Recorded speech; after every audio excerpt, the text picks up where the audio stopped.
నేను అంటే సినిమా సందర్భం కాదు కానీ ఒకసారి ఇలాగే పర్సనల్గా కలిశాను. ఎవరు లేరు, మేము ఇద్దరమే ఉన్నాం సార్తో.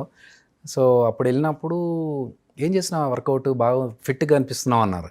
సో ఆయన అలా చూసి మనం అబ్జర్వ్ చేసి చెప్పడం అనేది చాలా గ్రేట్ థింగ్. లేదు సార్ ఇలా ఇలా ఫుడ్ ఇది ఇదా అని చెప్పిన తర్వాత వెరీ గుడ్. నేను మోమాట పడుతూ సార్ ఒక చిన్న మాట చెప్పమ్మా, సార్ మీ సినిమాలో ఒక చిన్న క్యారెక్టర్ చేస్తాను సార్, ఏదన్నా ఒక క్యారెక్టర్ ఉంటే చెప్పండి అని అడిగా. నువ్వు అడగకపోతే నాకు ఎలా తెలుస్తుంది, అడగాలమ్మా అన్నారు. అప్పుడు నాకు అనిపించింది కరెక్టే కదా, అడగకపోతే ఆయన రైట్. అంటే మనమేమో మోమాట పడి అడిగితే ఇబ్బంది పెట్టినట్టు అవుతుందేమో అని మనం అనుకుంటాము.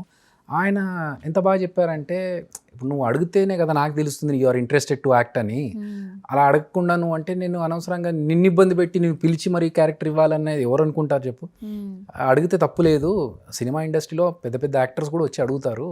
సో అలా మోమాట పడక అని చెప్పి ఇస్తానమ్మా, బాహుబలిలో నువ్వు చేసినంత దానికంటే మంచి క్యారెక్టర్ ఇస్తా. ఆయన గుర్తుపెట్టుకున్నారు బాహుబలి. సో బాహుబలి రిలీజ్ అయినప్పుడు మేము షో చేస్తున్నాం.